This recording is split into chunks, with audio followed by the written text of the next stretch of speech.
Okay, so I guess we'll get started. I hope everyone could hear me. If you can't hear me, just let me know. My name is Rabbi Feygelshtack. I am the director of kashrus and operations for the Besdin here in Vancouver. We have a hechsher that is known as Kosher Check or BCK. We've been operating here as part of the Besdin for the past 30 years since my father came on shlichus to Vancouver and started the Besdin and started the kashrus here in Vancouver. And today we certify about 500 different manufacturers around the world, mostly for industrial products. So not products you're going to see in your supermarket shelf, but products that are used as ingredients at other companies. I prepared, or I didn't prepare much, but I'm going to give a couple of stories and the basics of kashrus practically, what you need to look for, what are some of the issues that could go wrong. And I'm welcome anyone to type in questions as we go along, and we could pause and answer if there are any specific questions. So first thing I wanted to start with is, a common question we get and a common question many consumers have is, when you go to the supermarket, you want to buy kosher, why can't you just look at the ingredients? It looks like a simple product, a fruit, a vegetable, a grain, fish. Why can't you just look at the ingredients, see what it is, and assume that it's kosher? Why do you need to have a hechsher, and why do you need to have a reliable hechsher? Why can't it just be a K? So a few stories I wanted to tell, practically things that either happened to me or my father, who is the machsher for our hechsher. I'll give you an example. My father always likes to tell a story of a company put in an application for the hechsher, and they make pie filling. Pie filling, as you might know, for those of you who make pies, it's simple can that you have in it fruit and sugar and very, very little else added. So what could go wrong with pie filling? They went to the company and they started looking around. When we give a hechsher, we check every formula to see what's in the product. So company gives a piece of paper and it lists all the ingredients, and we could check the ingredients, each one individually, make sure that it's a kosher ingredient. In this particular instance, everything checked out, all the ingredients for the pie filling were kosher.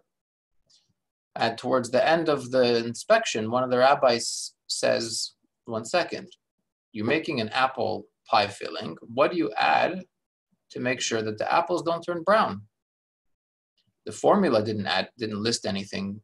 So he was wondering what's going on here.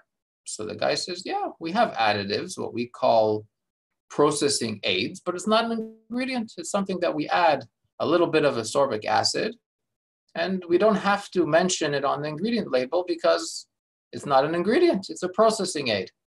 And this is a common misconception I find many companies, when they apply for a hechsher, they fill out the list of ingredients, and based on the list of ingredients, we need to see, could we give that company a hechsher or not? Is it eligible to even get a hechsher? And one of the common things that they say is, well, we didn't list these ingredients because they're not ingredients, they're processing aids. So it's important to remember that when you see a list of ingredients on a product, that doesn't mean that's the only things that goes in that product. Of course, you have another issue besides for unlisted ingredients or processing aids. You have an issue of kalim. We know that the same keli could make kosher and non-kosher and make the kosher thing completely treif. So another story my father always says, when he was starting out in kashrus many years ago, they went with the rabbanim to a huge company called Kraft in Canada. It's a well-known company, and they wanted a hechsher for jam. At that time, there was no kosher jam in Canada available, or not easily available. So they were very happy to have a company like Kraft make all their jams kosher. They showed up at the company, all the rabbanim came a little bit early, and the company says, you're too early, you have to wait till 1 o'clock. We can't show you around the company now. So one of the Rabbanim said, I'm sorry, we're here now. I don't want to sit around and waste my time. I want to go see now. They insisted on going to see the company earlier, and they found someone to take them through the company. And they look in one of the big pots that's supposed to be cooking up the jam. They open it up, and inside it has spaghetti and meatballs, mamish treif.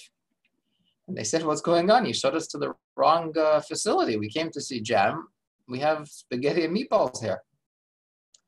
So the guy at the company says, no, just wait till 1 o'clock, see what happens. 5 minutes to 1, a big wash comes and washes away all the spaghetti and meatballs. And then at 1 o'clock, all the fruit comes in, all the sugar comes in, and they start making jam in the same vessel.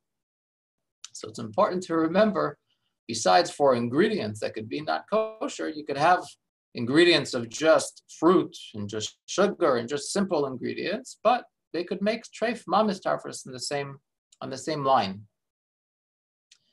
Another situation that happened to us many years ago here in Vancouver, there was a big salmon cannery. Back in in the early 80s, mid 80s, salmon canning was a very big part of the industry in British Columbia and Vancouver. Today, not so much due to the lack of salmon. A lot of it has moved to Alaska. But in those days, the biggest salmon cannery was called BC Packers, and they wanted a hechsher. At that time, my father went to visit the company, and he found on the off season, when salmon is not running, they do oyster soup. So some of you might be familiar with salmon, but the way a salmon is born, the female salmon actually fights back and goes upstream to lay its eggs the same place where it was hatched itself. So typically for Pacific wild salmon, this will happen in July, August, September. In the fall, all the salmon that have been swimming out in the ocean all year come back to where they were born, and they lay their eggs. And then shortly after that, they die. So when they catch salmon for canning or for any other use, wild salmon is very short time, because you could only go and catch the salmon when they're swimming back up the stream to hatch their eggs. So what happens with a salmon cannery the whole year? You have this big company that you build with lots of ovens, lots of retorts, boilers, you have all this expense. How are you going to operate only 2 months out of the year? So this company, in order to keep the equipment busy, they decided we're going to can oysters during the off season. When the rabbi is not here anyhow, who cares? And during the salmon season, when the rabbis always come to visit, that's only salmon. They're not going to find any problem. So, and the last story I'd like to share about kalim is also very interesting about chocolate. So you might know that chocolate chips or even dark chocolate is not something that's easy to find par of. It always has a D or dairy hechsher on it. Why is that? So we have actually here in Vancouver, there's a company, a very large company that makes chocolate chips. And over the years, past 20, 30 years, he always used to get calls from bakeries and supermarket chains around the world. Could we make for me par of chocolate chips? We give the hechsher to that company, and they didn't have any dairy, but all year round, but one time a year, during December, during their holiday season, they used to make a dairy chocolate. And because of that, this entire company had a dairy hechsher. Now, the owner of the company said that my products are parav. Once a year, I have some milk powder. It doesn't change anything. I don't even have to put a may contain dairy on the label. You guys are driving me crazy. Why should I kosher after I make my dairy chocolate chips? Why do I have to kosher to make parav? It doesn't make any sense. And he refused to kosher. And even though he had many phone calls from different Hechsheirim and different companies saying, we need parav, we'll buy a lot from you. Even when there was a bit of a crisis, when some of the big chains of chocolate chips switched over to dairy, they could have gotten a lot of business. On principle, this fellow said, I'm not going to kosher my factory because one time a year I have a little bit of dairy.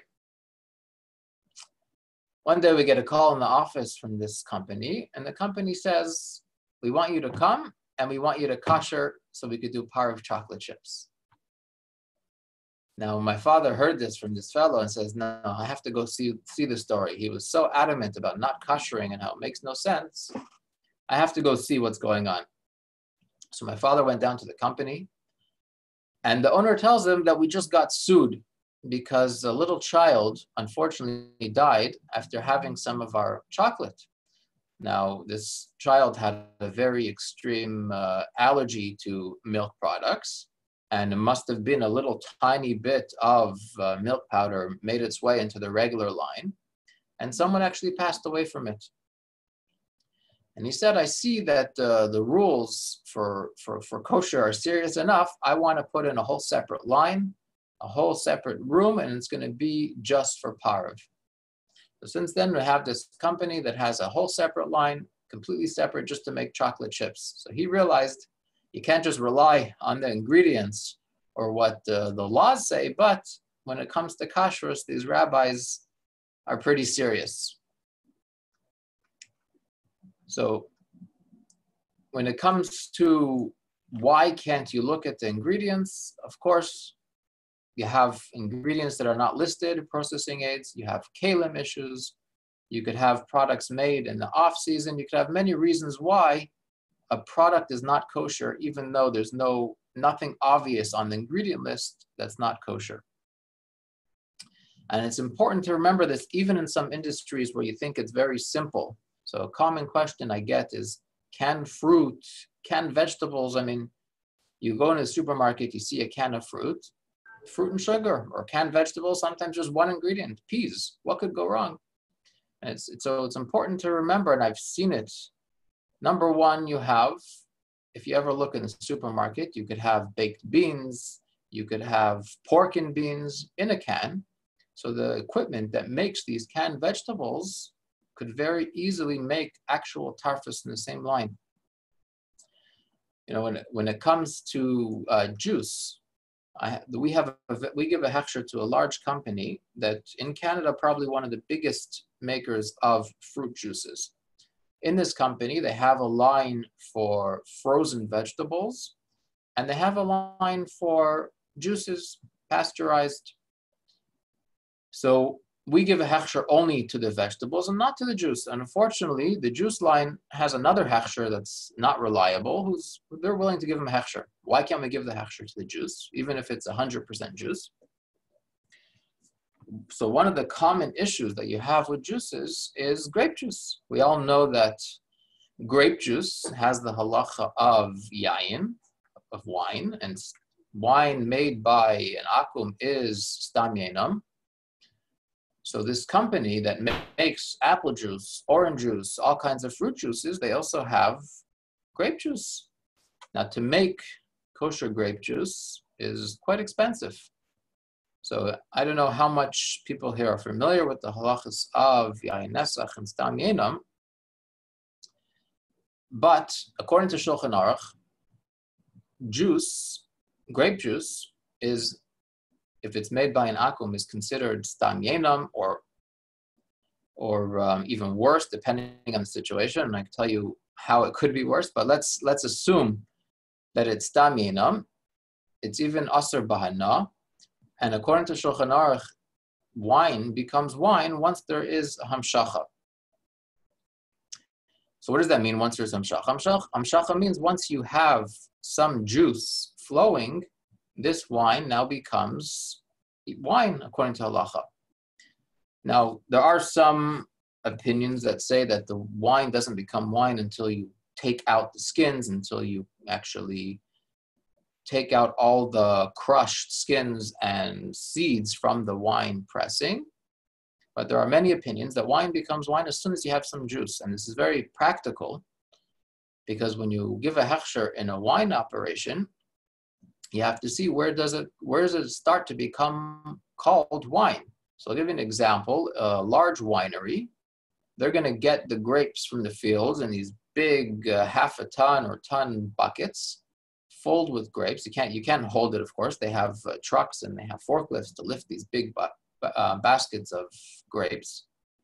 But what happens when you have that much weight of grapes? It's going to start pushing down on the grapes in the bottom, and it's going to start to squeeze out juice. So even when the grapes come into the factory, you're going to have some juice sloshing around the bottom of the bucket. So now when the geisha worker takes the forklift, picks up this big basket, 500 pounds or 1,000-pound basket of grapes, and dumps it into the hopper, all the juice from the bottom of this basket is going to make its way into the wine production. Now, according to many opinions, you already have hamshacha because you have juice flowing in the bottom of this basket. And that juice is halachically wine, halachically stam. So when you give a hechsher to a winery or to a juice operation, you have to remember you can't just start halfway down the line once you have the juice. Now some Hechsheirim rely on some kulas and say it's not considered hamshacha until we separate everything. So they'll allow the goyim to work in the winery all the way after it's pressed, sometimes even after the must. This mixture is soaking and fermenting for a week, and you have mamish wine, but because there's still some skins and some stems in this fermenting bucket, they're going to say it's not wine yet until you remove it.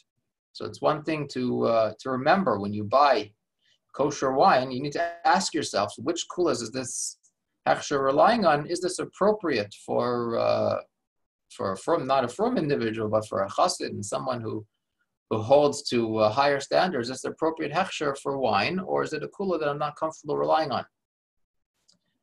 So going back to grape juice, so if a company buys kosher grape juice, they're going to have to spend 2, 3, 4 times the amount of money, because to make it proper kosher, you had a whole team of mashgichim at the harvest. Grapes are harvested once a year.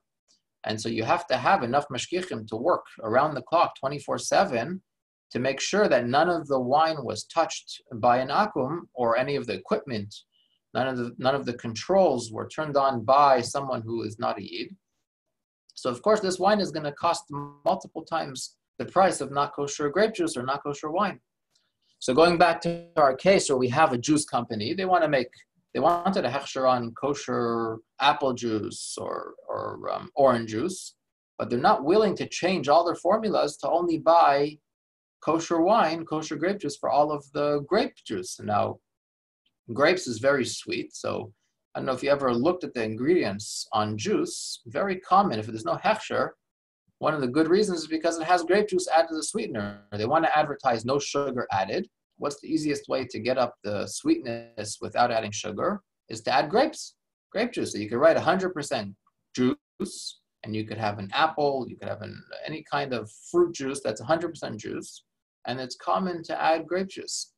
So this particular company that was under our hechsher, because they're using not kosher grape juice, obviously we couldn't give them a hechsher even on the apple juice.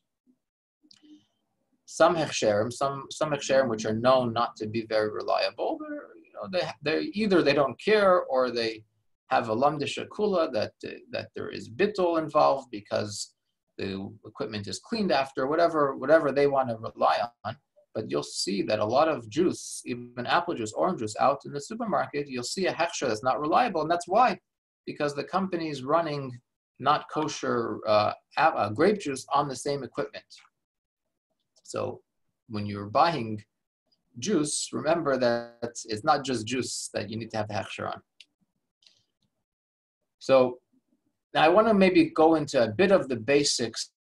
How do we give a hechsher? So sometimes we take it for granted that an item has a hechsher in the supermarket. Some Rav or some Rav I know put his name on it. It must be okay. But how did they give a hechsher? What are they relying on? Do they have a mashgiach there the entire time? What's going on? So how do we give a hechsher? So when a company wants to have a hechsher, 90% of the time, they're not going to have a mashgiach at the factory when they make this product. They're not going to have a full-time mashgiach unless it's unless it's a product like we said, grape juice, or a product that requires a mashgiach, and maybe we'll get into it a bit later, which kind of products require mashgiach, which don't. But 90% of the ingredients and products that you're going to find, they don't require a mashgiach to be there, but we give a hechsher without a mashgiach. So how do we do that? So one of the main things, the first thing that we have that makes it possible is a legal binding contract. So when a company wants to have a hechsher, they put an application, and the first thing we ask them for is a list of all the ingredients. And as we said earlier, when we say ingredients, we're specifying ingredients, processing aids, chemicals that they use to clean the equipment, what kind of chemicals they use to line a bag. And we could get into that maybe a bit about liners, but we ask for all this information. And for every single ingredient they use, we ask them for a kosher certificate. Kosher certificate is from the hechsher that gives a hechsher to that ingredient, saying that this ingredient they buy is kosher. So let's say we have a company going back to making jam. So let's say they have 3 ingredients. They have frozen fruit, and they have a hechsher for the frozen fruits. We have sugar. They give us a kosher certificate for the sugar, that there is a Rav who says that the sugar is kosher. And they have maybe a pectin enzyme that they add to help the extraction and the clarification, and that has a hechsher. So all the ingredients have a hechsher. Now, we sign a contract with the company. In that contract, it lists what products they're going to be able to make under hashgacha, and it lists which ingredients we allow them to use. And for each ingredient, it lists whose hechsher it has, when the hechsher expires, and before it expires, they have to send us a new certificate to show that the ingredient is still kosher. And the company signs this contract. The contract is legally binding, and it's happened before that, unfortunately, once in a while, not often, but it happens, a company breaks the contract, and we've actually taken them to court, and we've won, large settlements for breach of contract. So it's in the company's interest to follow the contract. So the contract has which ingredients they're allowed to use, and they're bound legally to let us know if there's going to be any changes. And they also agree to unannounced surprise visits. So anytime we want, a mishkiach could show up and say, I want to come, and the company knows that they have to let him in according to the contract.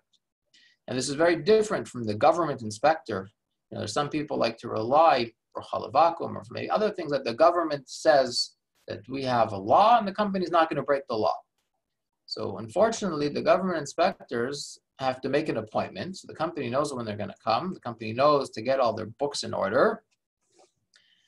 And sometimes, unfortunately, they're going to cheat the rest of the time. My father always tells the story that one time we had a company, it was actually a juice company, that he showed up to do the visit to see, before we give him a hechsher, we always go to see what's going on. He showed up and he says to my father, you don't have to put on a hairnet today because the health inspector is just here. I know he's not going to come for at least 6 months. We don't have to worry about it. My father said, thank you very much. I'm ending the meeting right now because if you don't follow the laws of the country that we're in, the health laws, when the health inspector is not going to be here, I know you're not going to follow the laws for kashrus and I'm not here. And he picked up and left. Now, not long after that, another hechsher came in, unfortunately gave a hechsher and said, well, just because they're breaking health laws doesn't mean I have to worry they're going to break the kashrus laws. And they gave him the hechsher.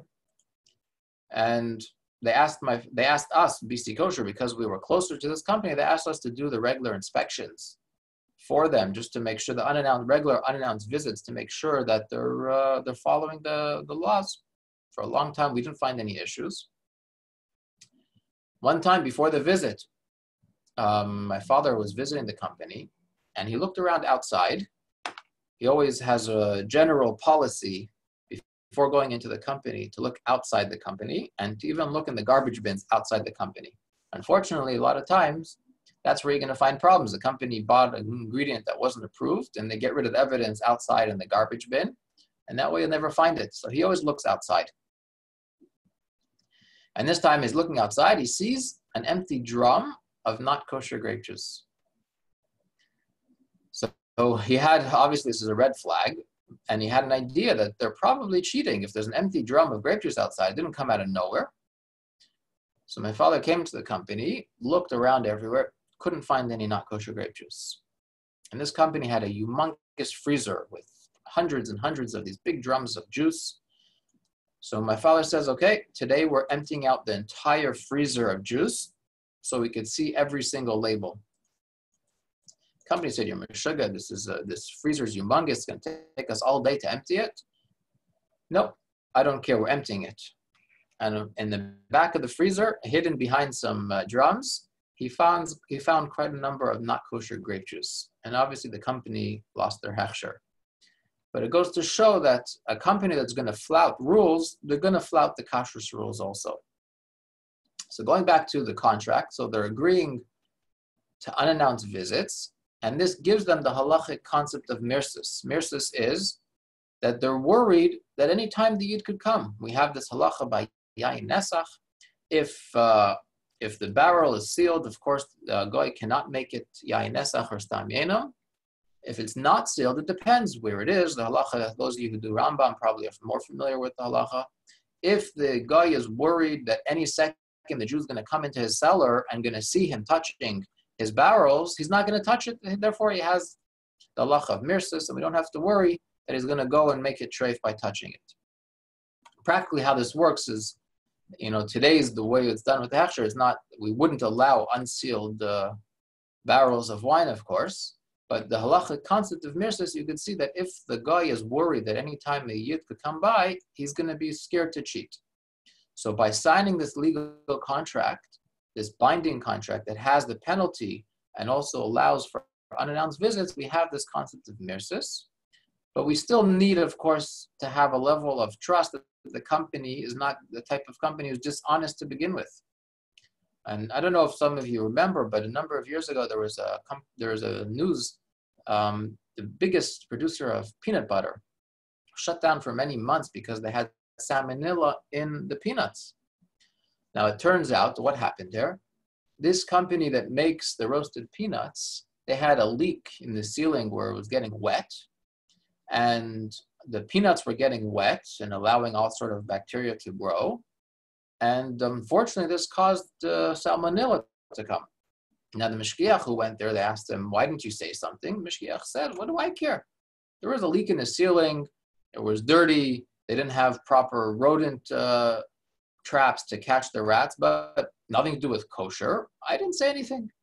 So it's very important to remember that if a company is going to skirt the rules when it comes to health, safety, whatever it is, you're going to have major problems. Not necessarily a hechsher problem, but what kind of hechsher wants to be involved with a company doesn't care about health rules anyhow.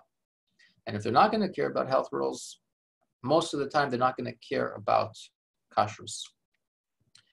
So when we certify a company, the first thing that we have after we examine to make sure that all the ingredients are kosher, we sign a contract and we actually do an on-site visit. We never rely the fact that the company just filled out the application, gave us all the kosher certificates, signed it, and we give a hechsher. We always have an on-site audit, and you never know what you're going to find. It happened to me actually a few years ago. We had a company that was making a sweetener. Now, very popular to have calorie-free sweeteners. Sometimes they're made out of stevia, you might be familiar with, or Splenda, which is a brand name for sucralose. These are very popular. People who are on a diet or for whatever health reasons can't have sugar. So they want to have these sweeteners that don't have calories. So at that time, we gave a hechsher to a large company in the United States that they had this interesting type of sweetener, which was a mixture of erythritol and monk fruit extract. These are both erythritol and monk fruit extracts are different, varying degrees of sweetness. Monk fruit extract is actually from fruit, which is extremely sweet, 300 times sweeter than sugar. And erythritol is not as sweet as sugar, but it looks like sugar. It has crystals like sugar.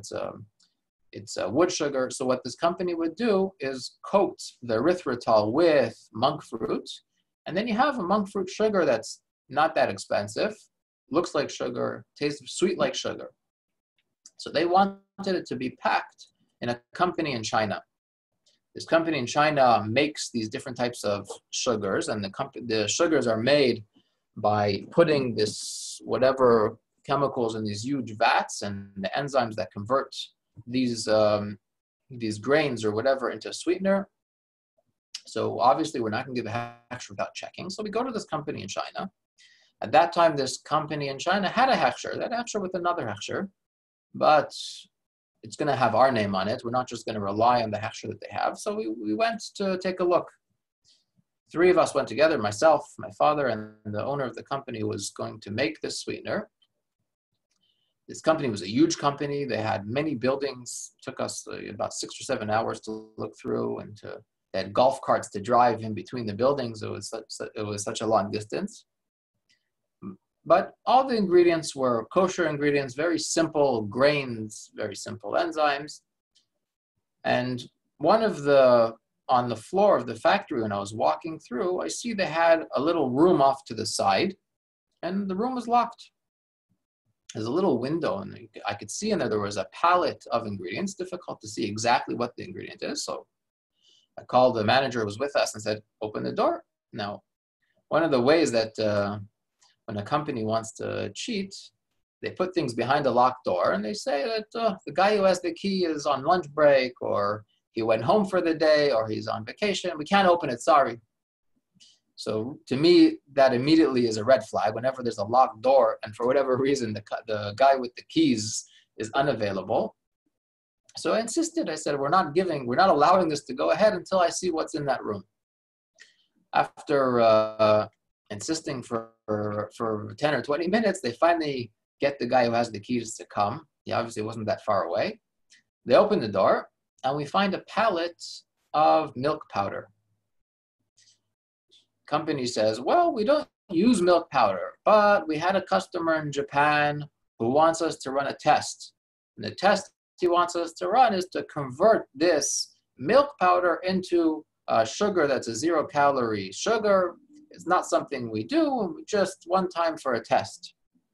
Of course, we couldn't give a hechsher to this company, and we called the hechsher who gave the hechsher to the company, and they took away their hechsher because they broke their contract by using milk powder without letting them know. But it goes to tell you that you can't just give a hechsher based on paperwork alone. You actually have to visit, and you have to be very thorough.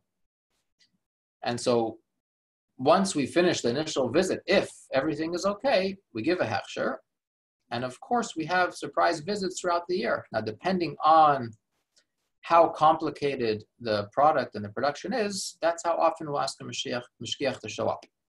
So sometimes we'll have an everyday mishgiach to show up. Sometimes it's going to be once a month. Some very simple products might only be a few times a year where mishgiach shows up. But mishgiach always has to show up without letting them know, just to ensure compliance and to make sure that they know the mishgiach could come up and they're not going to cheat. So that's the basics of how we give a hechsher today, how most hechsherim will give a hechsher today. Of course, you have to always remember it has to be a reliable hechsher. As we mentioned with the juice, if it's a non-reliable hechsher, then it doesn't help you, even if it's something simple. Now, and it's also important to remember, especially for people who might be in America, sometimes you'll find a product in the supermarket that has a K on it. There's no hechsher, but it has a K. Now, K, unfortunately, in America is just a letter of the alphabet. You can't copyright or trademark a letter of the alphabet, so no one could stop you from printing a letter of the alphabet on your package. Now, in some other countries, they have stricter laws. In Canada, they have a stricter law that you can't put a K if it's not kosher certified. But in America, actually, there was a hechsher that tried to take a company to court for putting a K on it, and they lost because the court said they're not claiming to be kosher. They just put a K on it. So it's important to remember that not only a hechsher that's not reliable, but sometimes you'll see just a K that could very well be that it's not kosher. Sometimes you'll see it commonly used in a few industries, and I'll mention 2 of them. One of them you'll find sometimes a plain K in a fruit cocktail. You have a can fruit cocktail with just fruit and sugar, and sometimes they'll have a plain K. And the reason they do, oftentimes, is because the company says it's kosher. All the ingredients are kosher. And one of their ingredients they're using is carmine color, because the fruit cocktail sometimes has cherries, and they want it to be a nice bright red, they'll use something called carmine, which is made from an insect. Carmine comes from an insect that's very red. They dry it out, and this powder is used as a food coloring. And obviously, for people who don't want to eat insects, it's not kosher. So oftentimes, you'll find a company that'll use colors, and they might even say on it natural colors. The reason they just have a K and not a proper hechsher is because they're using carmine. Another time you'll see a K often is because they're using gelatin. Now today, most Hechsheirim, or all reliable Hechsheirim, will not allow gelatin to be used if it's made from not kosher, either pigs or cows. So a company might say, well, it's just gelatin, all the ingredients are kosher. They put a K on it to show that it's kosher, but really it has not kosher gelatin. So anytime you see a K on a package, you have to ask yourself, why doesn't it have a proper hechsher? Why are they just putting on a letter of the alphabet or claiming to be kosher? 9 times out of 10, the reason is because it actually has a not kosher ingredient in it. So maybe we'll pause. I see a couple of questions came up. Which Hechsheirim use these kulas for juice? So on a public forum, I don't really like to mention which Hechsheirim specifically. If anyone is unaware of which Hechsheirim are on juice that allows the use of not kosher grape juice, please send me a text message, WhatsApp, email, and I'll be happy to answer you privately. What could be a problem with candy without a hechsher? Okay, so this was the first thing that we mentioned was, why can't I just rely on the ingredients? I see a candy. The candy is made up of sugar, flavor, color. What's the problem? So specifically to candy, besides all the problems we spoke about of ingredients are not mentioned because they're processing aids and not ingredients, or the issue of kalim that we often have a company that will make all kosher ingredients, but have another product that has treifa ingredients in the same kalim. In addition to all those problems, in a candy, you're often going to have gelatin and carmine both used in the candy industry. So a common one you'll find is jelly beans. You might find, today you have in America, at least you have Jelly Belly that has an OU, but there are other companies that make jelly beans and they have a not reliable hechsher on it. The reason they have a not reliable hechsher, even though they probably know by now that most Jewish stores, most kosher people are not going to buy it, is because they use gelatin. Gelatin is very easy to make a nice chewy candy. So they be using treif gelatin, they can't get a proper hechsher, so they get this not reliable hechsher. And the other problem, of course, with candy we just mentioned is the color. How do you get a nice bright red? Now there are artificial colors that could do it, and the kosher companies will use an artificial color. But a lot of times companies will use the carmine so they could write natural flavor, natural color. And this way they don't have to write artificial in the ingredients. So if you're seeing candy without a hechsher, it could either be a kalim issue, it could be ingredients not listed that are in such small quantities they don't have to list it, or it could be they're using gelatin, which is very common in candies, or they're using a color like carmine, which is also very common in candies. And again, even if it's not listed in the ingredients, there's a good chance that the same kalim are using these ingredients. And of course, when kalim are used for not kosher, then even the other products that don't have treif ingredients are not kosher. Other questions? Okay, so breakfast cereals with a K. Now that's actually an excellent question. Now, without getting into, we didn't really touch into issues of past Yisrael, Bishul Yisrael yet, and maybe it's a good opportunity, but just to answer this specific question, in North America, there was a big company called Kellogg's that makes breakfast cereal, and they actually had a proper hashgacha from the Vad of Boston, Massachusetts, and for whatever reason, they chose to use a K. Those specific ones that were listed by the Kashrus Vad of Massachusetts as being kosher parv actually had a kosher parv hechsher, but they chose to put a K on it. It's not very relevant today because a couple of years ago, Kellogg's moved to the OU, and now they put an OU on it. However, there are still a couple of the Kellogg cereals that still have a plain K, and the reason those ones have a plain K is because they use marshmallows. Marshmallows, again, use gelatin. Gelatin is made from either not kosher slaughtered cows and sometimes pigs. So because they're using the marshmallows, they can't put the OU on it, and therefore they just put the K. So before buying any cereal with a plain K, you better do a little bit of research to find out, do they have a Hechsher, or are they putting a K because they can't put a Hechsher? Okay, so again, with which Hechsherim are reliable and not, there are over 1,300 Hechsherim operating around the world. Of course, it's going to be difficult to mention each one, but a couple things to mention. If you're buying a simple ingredient, what we call in the Hechsher industry as a group 1, meaning it's a bag of frozen vegetables, nothing added. It's grains, beans, simple, unprocessed, raw, rice, things that are very simple. It has a Hechsher. You know all the big Hechsherim out there, if it's OU, OK, star K, you know you're not going to have much of an issue. Anything more complicated than that, if you're not 100% sure, there's multiple ingredients, something very processed, I would always check. This is doubly true, or especially important, if it has dairy ingredients, if it has grape ingredients.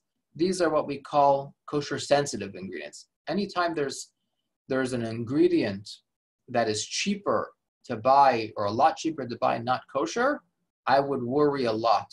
And even if it has a good Hechsher, I would want to check what kind of standards do they have for that ingredient. So let's say dairy. So today, as far as I know, at least in North America, you don't have a dairy company that's going to be 100% kosher, Chalav Yisrael all the time. Why? Because every time they make Chalav Yisrael, you have to have the mishkiach go sit at the farm, or every single farm that they're buying their milk from. Sometimes one company that makes cream cheese or whatever yogurts, they might have milk come from 30 different farms. So you can't have a mishkiach all the time at every farm and at the factory. So what they do is they do a kosher run. What they'll do is they'll set aside a couple of days a week. They have a mishkiach out at the farm. The milk comes to the company. We kosher the equipment, and they make the cream cheese. They make the kosher yogurt. So what you want to know is the Hechsher on this cream cheese or on this yogurt or hard cheese or milk. How do they kosher?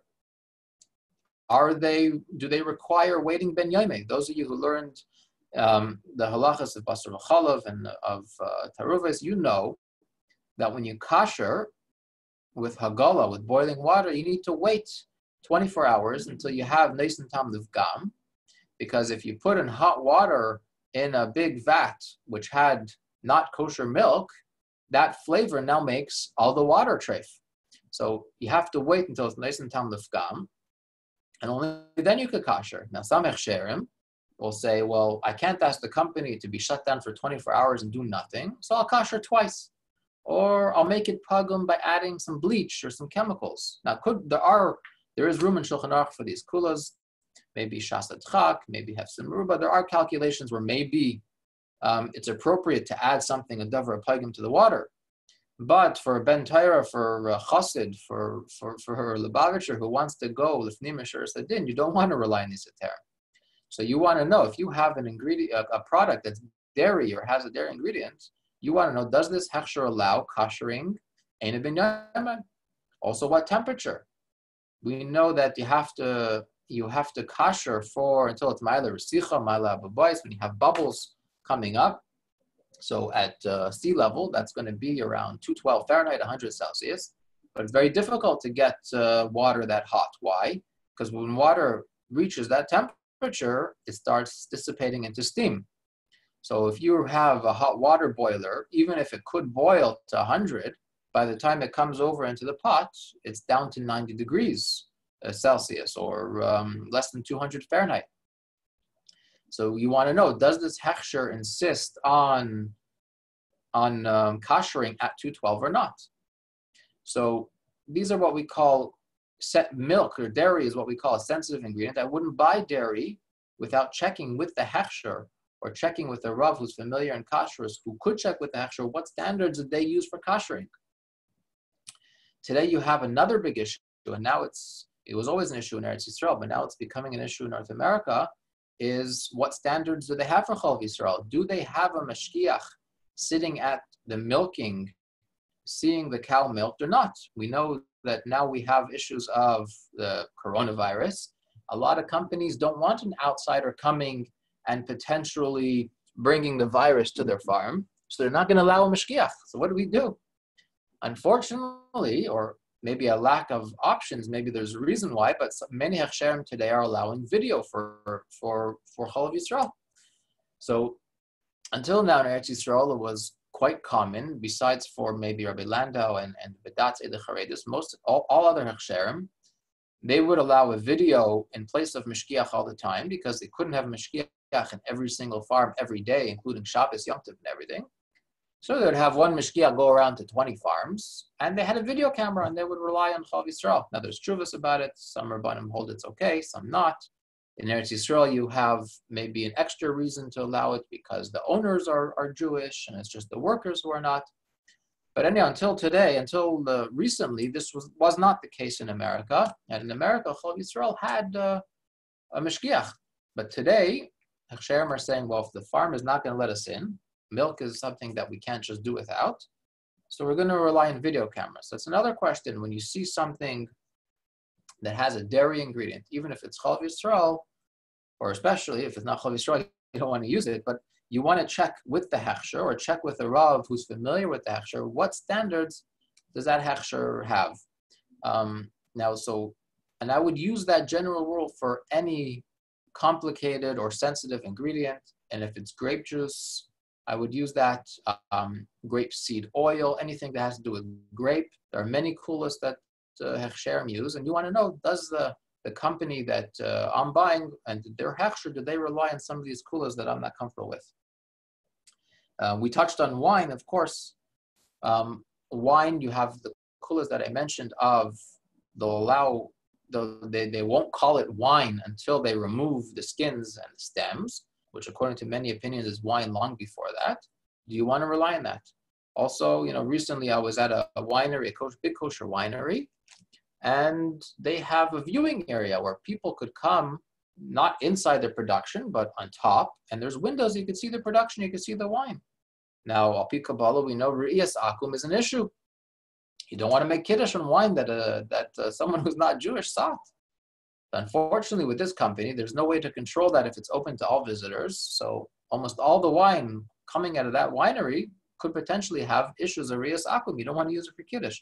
So it's important that when you're buying wine, you're going to check with someone who's familiar with the Hechsher and familiar with the standards, that specific Hechsher. Do they have any issues of Re'iyas Akum? Of course, Mevushal is another issue you want to check. What standards they have for temperatures of Mevushal. So today, for most kosher wineries, they don't actually cook the wine to 100 degrees Celsius, 200 Fahrenheit, because they don't want to start burning the sugars in the wine. But they are willing to pasteurize it. And pasteurize is a system used to kill any sorts of bacteria growing in the wine, so it can't go bad. So how it works is they have a tube with the wine goes through this tube. Outside the tube, they have another tube, which is full of either steam or hot water. The wine goes through the inner tube, and because the outer tube is so hot, it brings up the temperature to 160, 170, 180 degrees Fahrenheit for a few seconds, and then immediately it's cooled down. This way, the sugar doesn't start burning because it's so quickly, and it reaches the temperature to kill all the bacteria. So today, a lot of times, we'll just say on the bottle Mevushal, you need to know what temperature does that Hechsher allow for Mevushal, and is that temperature good enough for Mevushal? Shulchan Aruch talks about what it is Mevushal, that you need to actually mitzdamek, you need to lose some of the wine by cooking to be considered Mevushal. Is this mitzdamek? So you want to know, you want to ask is what temperature, whether it's really Mevushal or whether it's not really Mevushal. You want to know about Re'iyas Akum. You want to know Hamshacha, when they considered Hamshacha starting. So before buying wine or grape juice, these are all important questions. Now, I mentioned in the beginning about possibly being Yain Nesach. A number of years ago, we had a company called Kikoman. It's a large company. They wanted a hechsher on grape seed extract. Now, some people know that red wine has health benefits. And one of the health benefits mentioned is high in polyphenols, and it could be good for your heart, has all kinds of benefits. So people, for health reasons, they might take a health supplement that is made from grape seed extract. So this company, Kikoman, in those days, they had in South America, they had in China, they had a number of factories that were suppliers of grape seeds to them. And they wanted kosher grape seed extract. So, of course, we went to visit some of the wineries. One of the wineries here in North America, in Washington State, we went to visit. And so we asked the winery where they were going to buy the grape seeds from, who their biggest customers for their wine. And it turns out the number one customer of this winery was the church. One of the things that the priest does in their ceremonies is they have, it's called the communion or whatever. They eat a certain type of wafer. They drink a cup of wine, without getting into too much details. And that cup of wine is mamish avodah zarah. According to many poskim, Christianity is avodah zarah because they don't believe only in one God. They also either believe in shitfus, or according to many opinions, actual avodah zarah with the Son of God. So this winery that they wanted to buy the grape seeds from, turns out, is their biggest customer is the church. So they're actually making wine for avodah zarah. So in all likelihood, this wine is not stam yenam, but is actually yain nesach. And actually, not too long after that, some people know Rabbi Dr. Tversky, who was very involved with alcoholics. He actually had the church change some rules to allow priests who were recovering alcoholics to do their ceremony on grape juice instead of wine. A side note. Next question we had is COR in a circle. Okay, so COR in a circle it's a Canadian hechsher from Toronto. It's more or less, they have, if you want to know details of the product, you could ask me. It's one of the larger Hechsheirim in Canada. If you want to know any specific details about a product, if you could rely on that product or not, you could reach out to me privately. Maybe at the end, I'll type my contact information. Whoever has questions about specific Hechsheirim, I'll be happy to answer. We had a question, how do Hechsheirim check for Israeli ingredients? That's a great question. So the first part of your question about Truma and Meiser from Eretz Yisrael, yes. So anytime we give a hechsher to a company who buys ingredients and they have a hechsher for those ingredients, one of the things that hechsher needs to look for is the Truma and Meiser. So if they have a certificate that they're buying parsley from Eretz Yisrael, from that certain supplier, the certificate has to mention that Truma and Meiser's kedin were taken. If we allow a company to buy raw vegetables, not with a hechsher, in their contract, it stipulates they cannot buy from Eretz Yisrael. It's not that we're anti-Eretz Yisrael necessarily, or anti-supporting Eretz Yisrael, but because of the Trumas and Meiser issue, we don't allow companies to buy ingredients from Eretz Yisrael, and that's in their contract, just like anything else, all the other restrictions of ingredients they can't buy from Eretz Yisrael without a proper hechsher. Then the question about Israeli wine companies using Ethiopians, is there a problem? Now, there's no problem with using Ethiopians. The problem might be is where those Ethiopians came from and whether or not they went through a giyur l'chumra. This is an issue that came up many years ago when they first started getting this falasha, this tribe of Ethiopians to move to Eretz Yisrael, and they had a Jewish tradition. The shaila came up is, could we consider them halachically Jewish or not? They didn't have our standards for giyur, certain things, they didn't have proper standards, and there was worry about it. Most poskim said they have to go over giyur l'chumra, and that means kabbalas hamitzvahs and a mikvah. Even so, because there's some sort of suffix, we want to remove the suffix by having them go in the mikvah and accept mitzvahs, and that way we can know a choladeis that they are Jewish. There was one well-known Rav Avadi Yosef, who held that they were 100% Yidden. There was no need for giyur l'chumra. So most Hechsheirim, I shouldn't say most, the well-known acceptable Hechsheirim in Eretz Yisrael would only use people who are Jewish and who could prove that they're Jewish, either through their mother being Jewish, the Rabbanut saying they're Jewish, or they went through a gior with a proper Bezdin. There might be some not as well-known Hechsheirim, and there might be an issue. And there was a big political scandal last year with, I think, Barkan Winery, where Badatz Edechreda says, well, we can't use these Ethiopians because they didn't do Gir L'Chumra. And that got misconstrued as a racist issue, that the Badatz was refusing to use them because they're black. Now, obviously, the reason they're refusing to use them was not because they're black. It would have been people who came from any community that didn't have proof that they were Jewish from a proper Bezdin. They would have required Gir. And unfortunately, there were workers who didn't have it, and they would not let the winery use those workers. In other countries like England, for example, it's accepted to use 100% fruit juice out of hechsher. Okay, so that's actually an excellent question. So in Europe, things are done very differently. And in Europe, they don't have hechsherim on majority of their products. They have what's called the kosher list.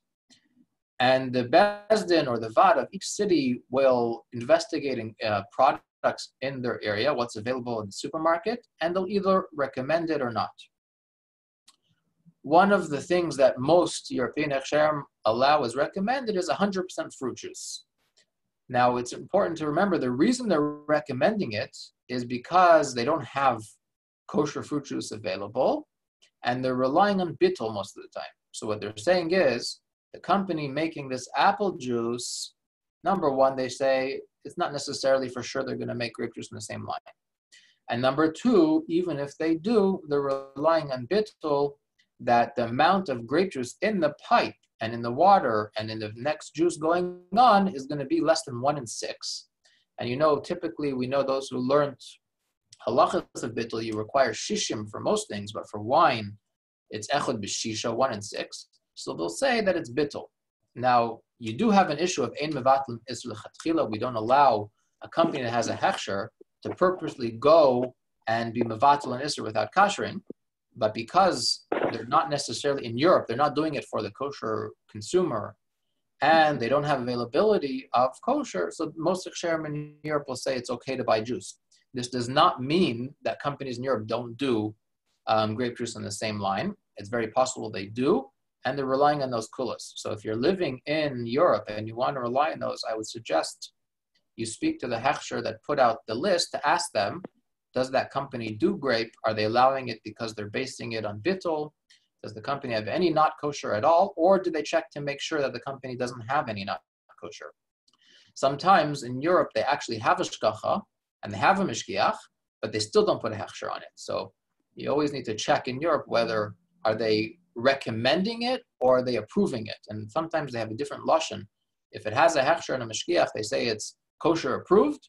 And if it doesn't, they could say recommended, or they'll use a different lashon that they maybe wrote a letter to the company, and based on that, they're comfortable saying it's okay. And that kind of stuff for a chassid, I would say, unless it's something you absolutely need, maybe for a child or for a chayla, I wouldn't want to rely on those recommended products. We have a question: if the mishkiach comes one day, isn't like 99% that they won't come the next? So if the mishkiach is always keeping a set schedule, you're right. They're never going to know. And sometimes I have companies, I tell the mishkiach, you have to go twice a day, but once in a while I'll go a third time. Because what I don't want the company to know is that anytime the second visit's done, they're good to the next day. So if a company knows for a fact the mishkiach will not come for the rest of the day, or they don't come more than once a day or something like that, then you're right. Especially if it's a sensitive company. So sensitive, again, going back to ingredients that are much cheaper treif than kosher, I would worry that if the company knows for a fact mishkiach not come back, they're going to cheat. Now, this is only really true for companies that are getting in ingredients every day. It's like a restaurant or a caterer. There are companies that every day there's deliveries. In industrial setting, they're not going to get ingredients every day, and they're not going to be able to discard all the packaging every day. So you're right, but that is one of the reasons why we would check the garbage, we would check areas, because if a company, let's say, got a not kosher grape juice, they're going to have to use it all and destroy all evidence, all labels, the drums, the packaging, the boxes. It's so difficult that something like that, they're going to get caught and it's not worth it for them. But if they're a kind of company getting things every day, things going thrown out in the bin every day, I would worry more about it. And yes, in those cases, my mishkiach is given instructions once in a while, do an extra visit. So they know it's never for sure that you're not coming back. Plain K on soda. So soda really, soda water, meaning club soda, is not really an issue. Soda with flavors and colors is an issue, and I definitely would not recommend it without a proper hechsher. I would not buy it with a plain K. So next question was, does cereal need to be bishul? I heard different opinions. Is there a problem with using satmar products? Okay, so bishul and cereal. That's an excellent question. And actually it happened a number of years ago. We had an application from a company that makes cereal. And it's known, in general, one of the coolest for Bishul Akum, which we didn't really get into. Bishul Akum is when a cooked product, the Chachamim say, it says in Shulchan Aruch, that it has to be cooked by a Yid, and if it's cooked by a non-Jew, it becomes Bishul Akum, and Bishul Akum is not kosher, and it even makes kalim not kosher. So if a goy cooks something, even in your house, a goy cooked an egg in the frying pan, your frying pan is not kosher now. So there's a few exceptions to this Bishul Akum rule, and the rule was made primarily for intermarriage, chasnas. You shouldn't have Jews and non-Jews eating together, getting friendly with each other, getting to know each other, and potentially having intermarriage. So they made a few exceptions. One of the exceptions is nechel shulchai. You have a product that's eaten raw. So an apple is eaten raw. So applesauce is cooked apples. It's not a problem Bishul Akum because nechel shulchai, it's eaten raw. Another area where it's used is another exception is in Oila Shulchan Malachim. So they said that this gzeira of Bishul Akum only applies for an important food that a king would serve it on his table. So it has to have some chashivos. So what many Hechsheirim said is that, okay, breakfast cereals, you're not going to go to a fancy king's dinner, or today, in America, going to a fancy White House dinner and serve breakfast cereals. So most Hechsheirim would say that breakfast cereals are not subject to the laws of Bishul Akum because they're not Eila Shulchan Malachim. So we actually had an application from a cereal company a number of years ago, and we went to see the production, and we realized this cereal is not cooked but baked. They actually make it into a dough, and then it goes to the oven to cook it. So we felt that there's not a problem of Bishul Akum, but it's a problem of Pas Akum. So depending on how the cereal is made, what's the ingredients, you might not have a problem with Bishul Akum because it's not Eila Shulchan Malachim. But you might still have a problem of Pas Akum. And Pas Akum is not as severe in terms of kalim, and kalim becoming kosher, but the Shulchan Aruch says you should be machmer to only eat Pas Yisrael. Everyone needs to be machmer all year on Zeres Tshuva, but even all year round, the chassid should be machmer on Pas Yisrael. So a chassid should not buy a breakfast cereal that contains wheat or barley or spelt or oats or chamisha minei dagim unless they've verified that this is not made in a way of pas and not an issue of bishul because it's not used on shulchan malachim. You're asking about satmar products. It's not for me to say, really. It's not a kashrus type of question. It's more of gzeira. So you have to ask the bezdin that actually made the gzeira back in the 1980s about not using satmar products, whether that still holds true today. Okay, would you say away from fruit leather if it's grape? Okay, so if you have a product that has grape in it, even if it has a proper hashgacha, I would tend to stay away without verifying. So that means if I spoke to the mashgiach and I felt that the grape they're using comes from a place that's done properly, I'd buy it. If I can't get specific information and it has grape, which we spoke about as grape is very sensitive and there's a lot of kulas around the production of grape juice, I would not use a product that has grape in it. There are certain types of candies, certain types of products that are common to have gelatin, grape, those kind of things are not things I'd bring into my house without checking with the mishkiach and being comfortable with the gelatin or the ingredient that they're being used. A lot of Jewish companies and some not Jewish ones are label companies who don't make their own ingredients. They go to the plant, they just put their hechsher. Okay. So what you're referring to is what we call in the industry a private label. So if you go into the supermarket, for those in America, let's say you go to Walmart and you have a Great Value brand, or you go to Costco, you have a Kirkland brand, and you'll see Safeway, Aldi's, Publix, they all have their own brand. These companies don't have their own manufacturing facilities, and very rare that they would. What they do is they'll go to a company that already makes this type of product, and they'll ask them to make it for them, but with their own packaging. So in that case, almost always, it's not going to be their own ingredients, and it's going to be the regular hashgacha. Now, if you have a Jewish company, from Williamsburg or from Borough Park, what they'll do is they'll go to this company, they'll say, let's say you make cookies that are not pas Yisrael, they're good cookies though, I want to make a pas Yisrael version for my community. So what they'll do is they'll have a mashkiach go during the day of production, they'll turn on the ovens to make it pas Yisrael, and that run will be pas Yisrael. So most of the time, if the hechsher on it is not your regular hechsher, but it's one of your from hechshers, they're going to make sure that it's kosher and pas Yisrael or Bishul Yisrael or Chalav Yisrael, whatever values that the Hasidic community would hold. Not always though. So there are some Hechsheirim that are not that strong, even though it's from brand, they're not that careful. So you really need to do your research and ask a professional whether this brand you could rely on and what standards they use. Sometimes they're going to kosher because let's say they do chalav vacuum all the year and now they want to do chalav Yisrael, and they're going to kosher in a way which Chabad Chassid wouldn't rely on for koshering.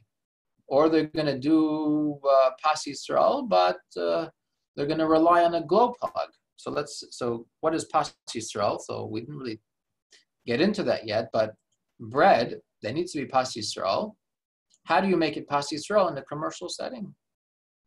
So most companies, what they'll do is they'll have a glow plug, and that means is there is something in the oven that gives off heat all the time, and the Jewish person, the mashkiach, turned on that item, what we call a glow plug, which gives off a certain amount of heat, and therefore, because there's heat generated from the Yisrael, it's considered pas Yisrael. Now, Shulchan Aruch, the Ramah specifically, who Ashkenazim usually go by, says it's enough to just throw in a kisim, a little twig or a little toothpick into the fire. That added heat, because the Jew did something that's good enough to make it pas Yisrael. However, if there is just let's say a light bulb, some Hechsheirim used to, or maybe some still do, they just have a light bulb that goes on, it gives off some heat. They say it's good enough, just like throwing in a toothpick. Most reliable Hechsheirim would not rely on that, and they would require enough heat to actually cook an egg. So if you put an egg near that glow plug, near that heat lamp, it would actually cook. And if there's not enough heat for that, then that kula is probably not something appropriate for our community to have pas Yisrael. So again, if you're buying a commercial available bread or wrap that says pas Yisrael, check with the hechsher and what standards they use for pas Yisrael. Some Hechsheirim are more mekel, some Hechsheirim are quite machmir on it. Again, privately, I'm happy to share with you which Hechsheirim have okay standards for pas Yisrael. Another common question, once we're on the subject, that I get is wraps. So a lot of people want to buy a wrap, warm it up, put some tuna, salmon, whatever in it, and they have themselves a pas Yisrael wrap because I warmed it up. So it's important to remember that you can't just make something that was not pas Yisrael. You can't make it pas Yisrael by warming it up. Shulchan Aruch says you have to actually be either finishing the act of Bishol or mashpiach, making it significantly better by your act of cooking. So you have to actually look at item by item, each wrap. Is this wrap completely baked at the factory and edible out of the package? Or is it still half raw and I need to finish the baking at home? If it's completely edible out of the package, even if I warm it up, it's not going to help. I'm not doing, even if maybe I like the taste a bit better, and there's some rabbanim that will say, as long as you prefer it warmed up, then you're making a pas Yisrael. But reality is, if it's completely edible, you can't just change something from pas akum to pas Yisrael. So you have to look on an individual basis, what are the instructions on this specific wrap? Does it need to be baked and it's unfinished and I could bake it and make it pas Yisrael? Or is it completely edible and it's going to be pas akum even if I bake it or rebake it or toast it or anything? The next question we had was Laffy Taffies. I'm not familiar with Laffy Taffies. If it's something you're interested on, I could check with the Hechsher to find out if it's a natural grape flavor or if it's an artificial flavor and get back to you on that question if you'd like. I had a question, what is hamshacha? So this, you're asking about the wine. So the question is, what is wine? So Shulchan Aruch says, at what point in the winemaking process does, I'm gonna say very short because I got through it already in the beginning and maybe you missed some of it, but Shulchan Aruch says, what is wine? When does it start to be called wine? And it says that it starts when there is hamshacha. Hamshacha means flowing. So when there is juice flowing, it's considered wine. So we mentioned that in a winery that uses big tubs of wine, you're going to have pressure from all the weight of the wine pushing down. You're going to have liquid flowing in the bottom of that barrel. So when you tip that big bucket into the crusher, towards the end, you're going to have juice, free-run juice coming out. And according to many opinions, that free-run juice is hamshacha because you have flowing wine, flowing grape juice, and that would be considered stam yenam. Other Hechsheirim say, no, hamshacha only starts once we remove all the seeds and the skins and the stems after it's crushed. So they'll allow all the non-Jewish workers to work with the wine for the first, let's say, week or so and starts fermenting. And only when they remove all that stems and the skins do they say, now it's considered hamshacha starts, and now only Yidden could handle it. So if you don't want to rely on those heterim, that hamshacha starts much later, you need to do a little research on which wine, what hechsherim you're using on wine. Is OU good for everything? So the OU, just like most hechsherim, they have their standards, and you need to know what product you're buying, what standards you use for that product. So let's say, for example, OU gives a hechsher on chalav akum. If you keep chalav Yisrael, it's not appropriate. If it's something that they kasher from dairy to parev, well, what standards they use for kashering? So I wouldn't say there's any hechsher that's good for everything.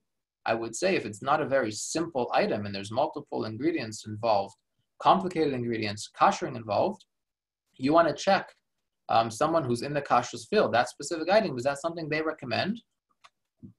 Or are they relying on heterim that's not appropriate for me? A company is letting mashiachim in now because the virus. That's an excellent question. So when the virus started getting bad in China, China did not let mashgichim in.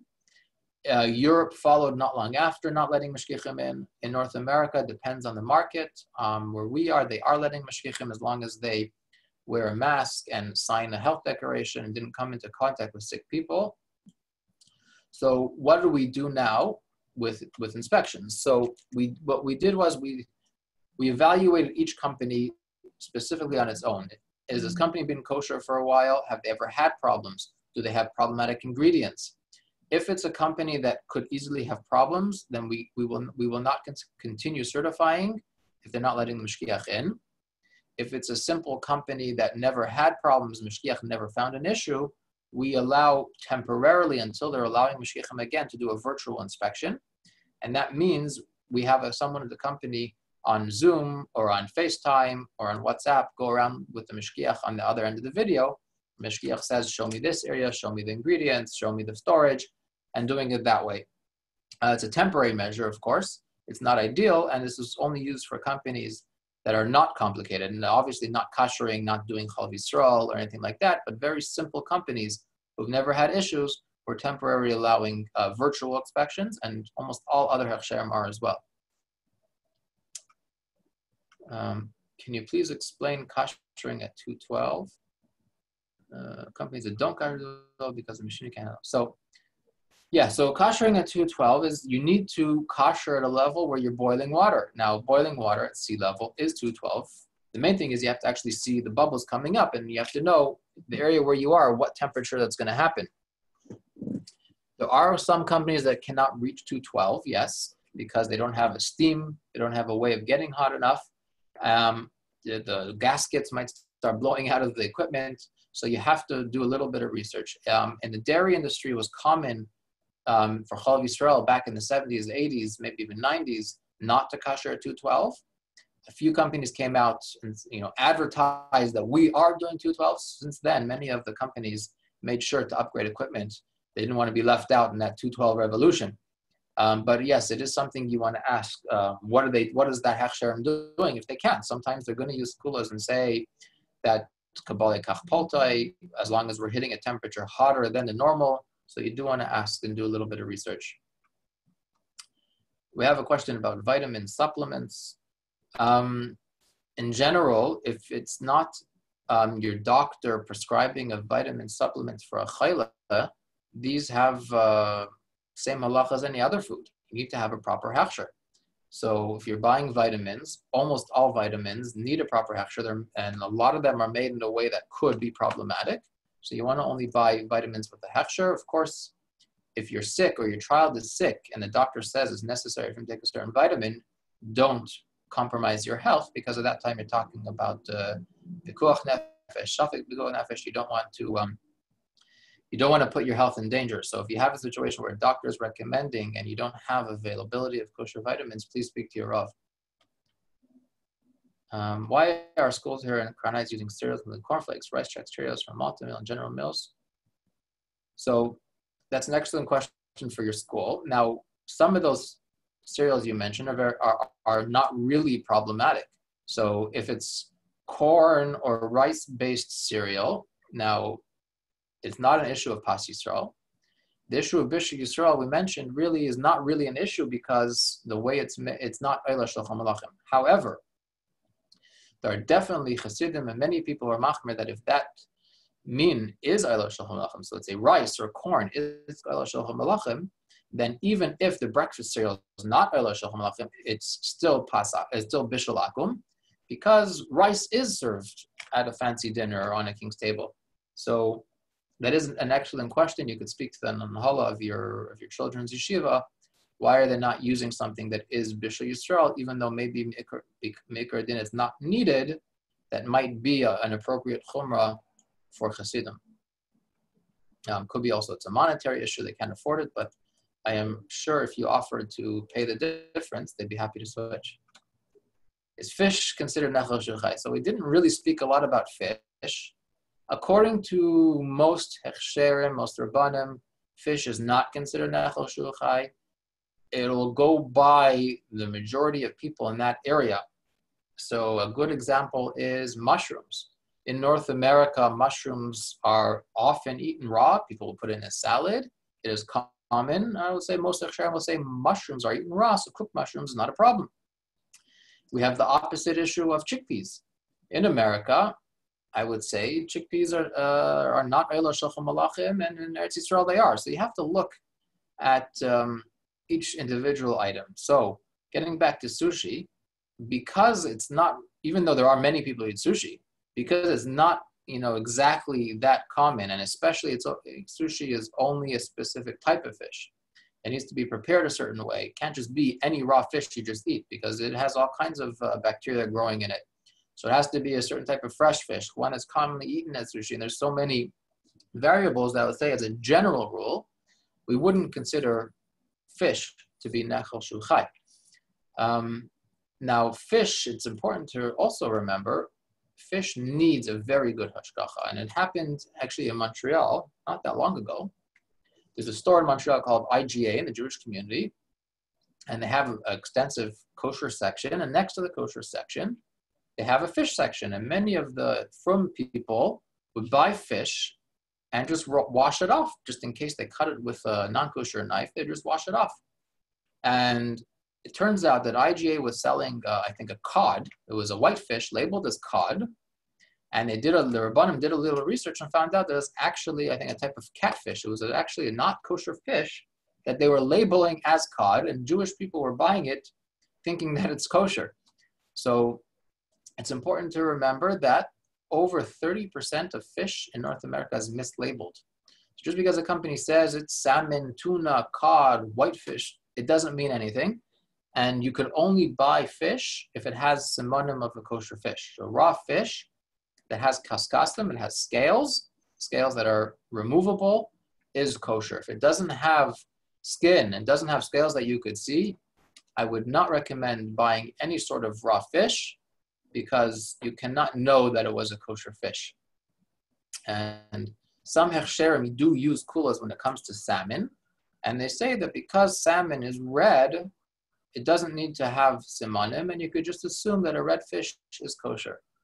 Now, there's multiple issues with that, and we found companies that were dyeing fish, actually injecting dye or soaking it in dye. We found a company, my father found a company once that was making smoked salmon and smearing it with calf intestines to make it, to fill some of the holes and to make it more smooth. There are many issues. So we require any sort of skinless salmon, any sort of skinless fish to have mashgiach there the entire time from when they remove skin. Some Hechsheirim do have that standards, most Hechsheirim do not. So it's important to remember when you're buying a fish, whether it's a raw fish or a smoked salmon fish, you need to check with the Hechsher. Did they have mashgiach there the entire time? Or are they relying on the kula that red fish is always kosher because red is salmon? On the topic of fish, maybe we'll just touch briefly on canned.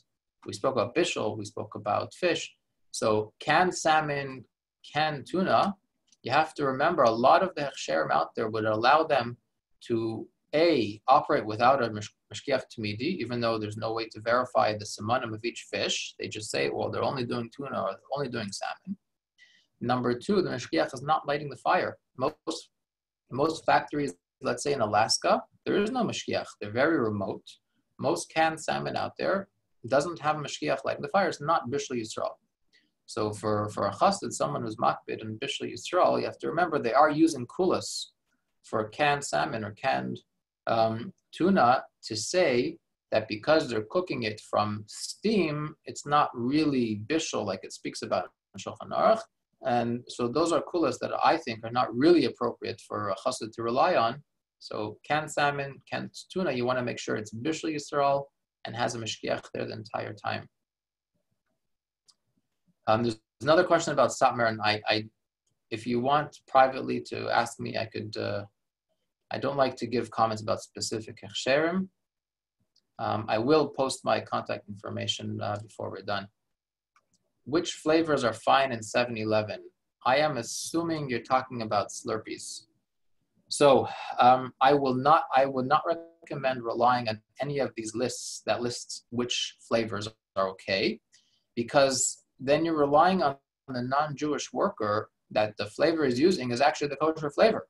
So the way it works in 7-Eleven, they buy concentrates from a company that makes concentrates. They hook it up in the back of the store to the machine, and this concentrated syrup is mixed with water and ice in the machine. Now, let's say I checked, and the store next to me sells Coca-Cola flavor, and the Coca-Cola concentrate has a Hechsher. But how do you know the store in your area didn't buy the cheaper concentrate that has a Coca-Cola type flavor without a Hechsher? I would recommend anyone who wants to go to 7-Eleven and buy Slurpees, assuming there's no kosher certified stores near you, you need to check the box. You have to ask the worker, this Coca-Cola flavor you're using, can I see the label? Does it have a Hechsher? If it doesn't have a Hechsher, I wouldn't rely on these lists because there's no guarantee that they're only buying from the kosher syrup. The companies need to take challah. So taking of challah is only for Jewish-owned companies, and yes, a Jewish-owned company needs to take challah. Typically, commercially, they'll use a system with matzahs to take challah if there's no mashgiach tamidi, but that's very involved and complicated. If you want more details on that system, you could contact me directly. Is there some Hechsheirim that are reliable for vitamins? Yes, just like any products, there are Some Hechsheirim that are known to cut corners, some are more reliable. If you're not sure the vitamin you have in mind, please send me a picture and I'll let you know. Do potato chips have to be Bishul? So that goes back into so we mentioned when we spoke about cereal, cooked items that are not are exempted from Bishul Yisrael. However, we mentioned that some people are more machmer to say, even if that and that type of item is anything that's made from it, even if the snack that you're making is not it still needs to be Bishul Yisrael. So potatoes is your example. You could have mashed potatoes, scalloped potatoes, different types of fancy potatoes made for a nice fancy dinner. So potatoes definitely are subject to the laws of Bishul Akum. The question is, potato chips, which are a snack food, do you go by the potatoes or do you go by the chips? So again, that's a question for your Rav. Do you want to be machmer and go by the min, or do you want to be mekel and go by the actual product that you're eating? Are there any chips that are Bishul Yisrael don't say in the packaging? Yes. So unfortunately, many Hechsheirim don't write on the packaging what's going on. So we always have a policy on the package to write either Chav Yisrael, not Chav Yisrael, Bishul Yisrael, not Bishul Yisrael, if there is a good enough reason, a kula, to give a Hechsher, not Bishul Yisrael, but we'll still write on it so people know. Same thing with Pas Yisrael. If it has an ingredient that's not Pas Yisrael, we'll write on it, but we'll make the company write not Pas Yisrael. Unfortunately, not many Hechsheirim do that, so you kind of left to your own devices to guess. The only mainstream Hechshgacha I know that requires Bishul Yisrael for chips and don't write it is the OK. Most Hechsheirim on chips don't require Bishul Yisrael.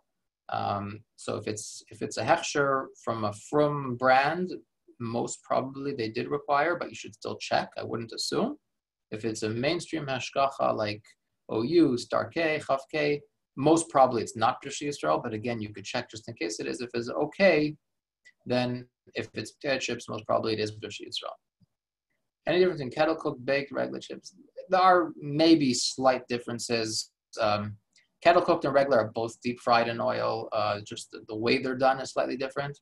Pringles are the only one that I would say is significantly different in that they actually cook the potatoes and then dry them out. And then from the dry potatoes, they form it into the Pringles. But because those potatoes are cooked in the process, there is more reason to be machmer and say, at that point, these potatoes are Bishul Akum and Oyla Shochem Malachim. The OU relies on the kula that because it's one long continuous process, even though they're cooked, because it's part of the process and the end product is not Oyla Shochem Malachim, they allow them to do that. Is there an issue with pure honey? So pure, I'm not sure what you mean by pure, but with honey, you typically have a raw honey or you have a pasteurized honey. Not a big difference between them. Honey comes from beehives. The beekeeper collects the honey, sends it to the factory.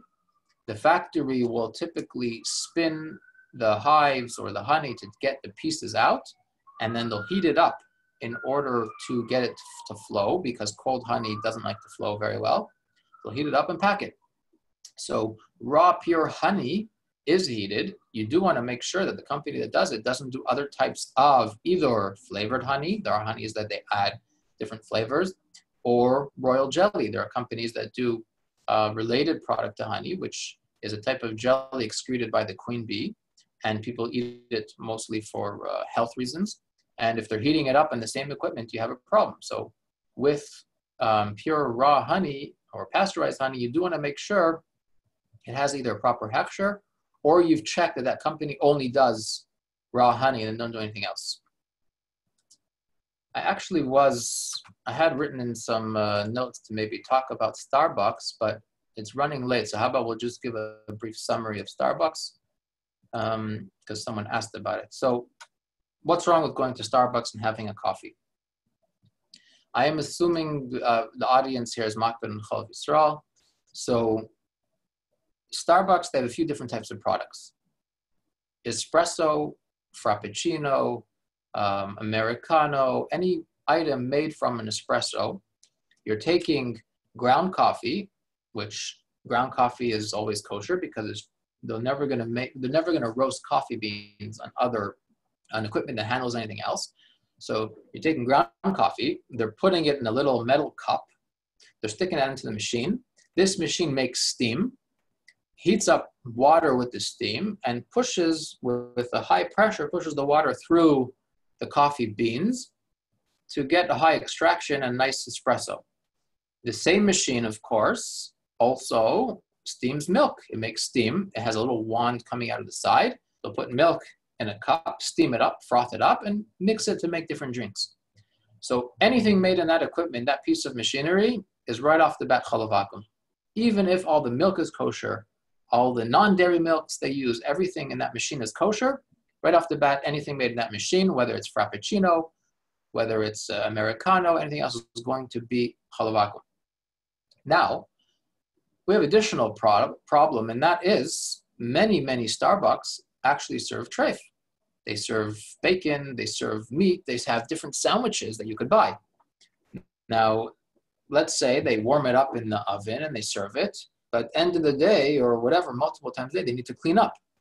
Now, Starbucks, most of them are going to have a sanitizing machine where different parts go in this machine, and it has very hot water to sanitize it. So let's say you didn't care about the chalav vacuum issue, and the pieces that they steam the milk in, or that they make the cup that they put the coffee grounds, it goes into this machine, along with different plates and trays that they use for making their not kosher sandwiches. It goes into the sanitizing machine and they sanitize it. Or let's say they don't have a sanitizing machine, it all goes into the sink and it's washed with hot water. So now what you're left with is all these different parts that they cleaned is now balea from mamish treif, because they had hot water or sanitized water together in the same sink or in the same equipment. Now let's say you're talking about plain coffee. Plain coffee, again, the coffee is not the problem on its own, but what about the machine it goes in? So you have this coffee grounds, goes in a big brew basket, fills with hot water, goes through the filter and into your cup. But what do they do with this basket? How do they clean it? Again, if they're going to, at the end of the day, rinse it out in the sink with warm water, not a big deal. But what if they're sanitizing it? Or what if they're using hot water together with the treif kalim? So again, your brew basket is now going to be balea from not kosher, from chalav vacuum for sure, maybe even not kosher. So I would say that any type of hot beverage from Starbucks is probably not recommended. Now, cold products, let's say cold coffee typically is hot coffee that's been cold.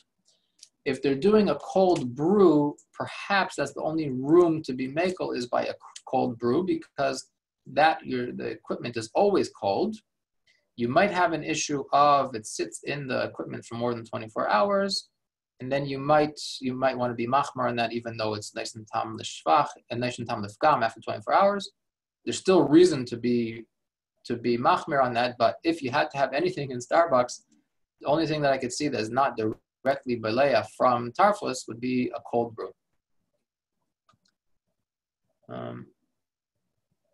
What if they switch 7-Eleven from one flavor to another in the same machine? Yes, so they wouldn't do it often, but it will happen throughout the season, throughout the summer, that 7-Eleven wants to try a new flavor. It's not really that concerning because they will clean out the machine and it's all cold. They're not going to typically allow for the old flavor to still be in the pipes. So let's say they're doing a cherry soda and before it was a lemon, they're not gonna sell the cherry while lemon is still in the pipe. So it's not really that much of an issue. But again, you do want to check the cherry flavor that's right now hooked up to the machine has a hechsher on it. Is chocolate possibly chalav vacuum? So chocolate is most chocolate companies that make retail chocolate, so chocolate bars or those type of things, they're using dairy chalav vacuum. I don't think there are many or any companies that make those type of chocolate bars, the ready-to-eat chocolate bars, that don't do chalav vacuum. Even the kosher companies are going to do a run on kosher. This is something, if you do eat chocolate, to check with each hechsher, because chocolate companies do not want to kosher with water, because water will ruin chocolate. When you melt chocolate and add even a few drops of water, it'll seize up and it won't be nice and smooth anymore. So most chocolate companies, especially if they're doing it on an ongoing basis, they're not going to let you come every 6 months not going to let a Hechsher come to kasher the equipment with hot water and then do the Chol Yisrael chocolate.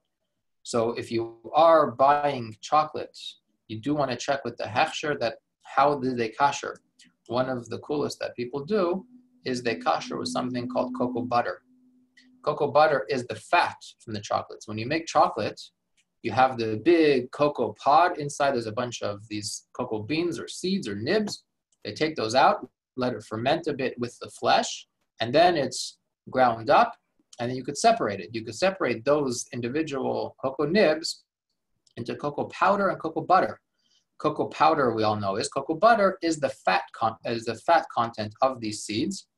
And the cocoa butter is at room temperature is a solid, but as soon as it starts to heat, even body temperature makes it melt. And that's why chocolate will melt in your mouth, because the cocoa butter is at 37 or 38 degrees Celsius, or what's 130, whatever, Fahrenheit, is going to melt.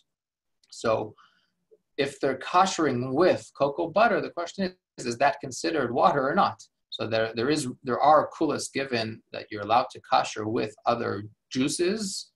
But again, check with the hechsher whether that's appropriate. Now, we would not kasher with cocoa butter. We require water.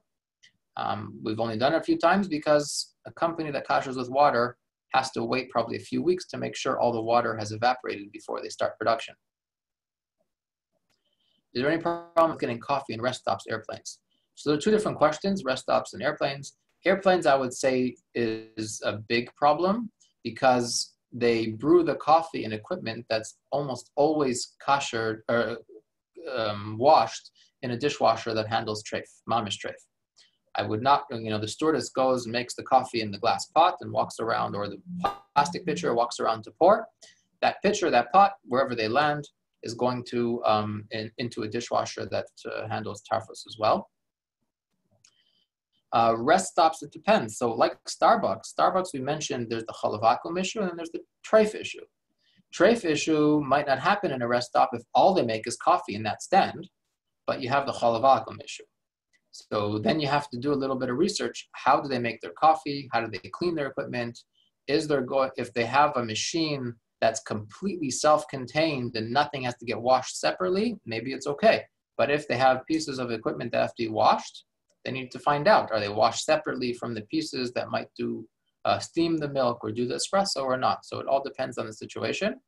If a simple shop that just has coffee, nothing else, there is a way to find out and a way to be makel to say that just the plain coffee is okay as long as there's no kalim issue. Is there a problem using a coffee machine in a hotel? So it really depends. So in my experience, at least in most normal hotels, they're not, if there's a machine, let's say, that has a glass carafe and a plastic brew basket, and you're putting in the coffee and it's going through, there's a good chance pieces of the machinery are going to go downstairs to clean. Not necessarily every day, but at least once in a while to sanitize and clean. I would not want to use those. If they have a Keurig machine, which they're never going to take pieces out to clean downstairs or in the kitchen, then I would say it depends on what kind of pods they have. So Keurig, most of the coffee pods are kosher, but they also have chalavakum, they have dairy, hot chocolates, things like that. So I would say most hotels that I've been in, they don't usually have the hot chocolates, but if they did, I wouldn't use that machine. If they only have coffee, I would say it's a pretty safe assumption that they only provide coffee in those Keurig machines, and I would say there's little room to actually worry. What if it's a hot water machine? Hot water machine in a hotel room you're talking about? Yeah, would you say that they use something else in it, or? So you're talking about like a hot water kettle that's a plug-in electric kettle? Or, yeah, something like that. Okay, so many hotels that I've stayed in, they will provide an electric kettle that will plug in. It's either plastic or stainless steel. You fill up the water, plug it in. I would not use it because there's too much room for people who want to cook instant soup or something or warm up some milk. You can't really control that, and that is probably fairly common usage to heat up something in that kettle if that's all you have available. Even though most normal people wouldn't, I would worry. But I don't see a reason why you can't kosher it. So if you have, let's say, a stainless steel hot water kettle, I'd fill it up to the top with water, plug it until it all boils over, empty it out, and then What about plastic? use it. Same thing with, so hard plastic that's in good condition, I would also kosher the same way for a kettle if I needed hot water. General Mills Cheerios, if you can't find Bishul Yisrael. That's a good question for your Rav. I don't buy Cheerios for my children because we're very makbid on Pas Yisrael. Many people say Cheerios is not a problem with Pas Yisrael, but it's Bishul. I would say ask your Rav on that one what to do if you in your area you can't buy Pas Yisrael. Are pure spices fine? So it depends what you're talking about for pure spices. So, I've been to, I go to India fairly often, and we have 10 or 15 companies in the area of India that they produce garlic and onion powder, pure spices, right? So it's a very simple process. Let's say they get in a whole onion, they peel it, it goes on a belt through an oven where it's dehydrated or dried and then ground and packed. Very simple. However, you have to remember what's going to happen if a little bit of moisture got into that finely ground powder. It's all going to clump together. When you try and shake out your onion powder or garlic powder, it's not going to work. So companies have to add something in order so it doesn't clump together. Common additive is magnesium or calcium stearate, which is a fat-based chemical, and it could be made from palm fat, which is often is in Asia, or could be made from animal fat. So when we give a hechsher to onion powder or garlic powder in India, we make sure that they're only using kosher additives in as a free-flowing agent or as an anti-clumping agent. I would not recommend buying any powdered spices without a hechsher because you don't know what they're using. If you're talking about larger spices, and then it's not so much of an issue. So if it's big pieces like maybe pepper, whole pepper, or even a coarse ground spice, then I wouldn't worry about it. And a pure coarse or whole spice is okay. All it is just goes through a special type of oven to dehydrate. But any type of spice that comes in powder form, or any spice that's a blend of multiple ingredients, you don't know what ingredients, I would not recommend. So water from Starbucks, Burger King, I'm not sure what your question is. If you're asking bottled water, if you're asking about Maris Ayin. Cupped water, do you say that it could be a touch something else or whatever? Cold water or hot water? In a cup, no regular water in a cup. And ice, it's like all from the machine and everything. Yeah, so I wouldn't worry about that. Assuming you don't have an issue of Maris Ayin, that people know you're not going to eat at the Burger King. I don't know what the situation is, but yeah, if they have a machine that just has fresh water or an ice machine, that there's no problem there. Blending a drink in a non-dairy machine for Starbucks. I'm not sure what the question is, but Starbucks, as we mentioned, many of the equipment is washed or sanitized or in the sink together with mamish treif utensils. So even if it's something all parev, you still worry about the equipment. If it's cold, as I mentioned with the cold brew, there might be more area to be makel, assuming you're not worried about meis le'es. So, but a blended drink, I'm not sure what you mean, but if it's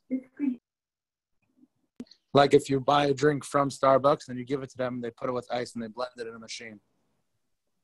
Oh, okay, so they're just mixing with ice for you. So if you gave them the ingredients or you saw them open the package of a par of ingredients and it's cold and just they're blending it for you with just ice in a clean machine, then it's not a problem. Aside from Maris Ayin, which I don't know if that's an issue. You could ask your Rav or not whether people know that Starbucks you're not buying treif. Most probably not an issue because it's so common. But in that situation, if you knew all the ingredients are parev and cold and the machine is clean, then it's not really a problem. It's okay if they use that same machine to blend like lemons, like sharp ingredients. Well, lemons is kosher, but if they would blend lemon with treif, then it would be an issue, right? How do you know they're not doing that? So you don't.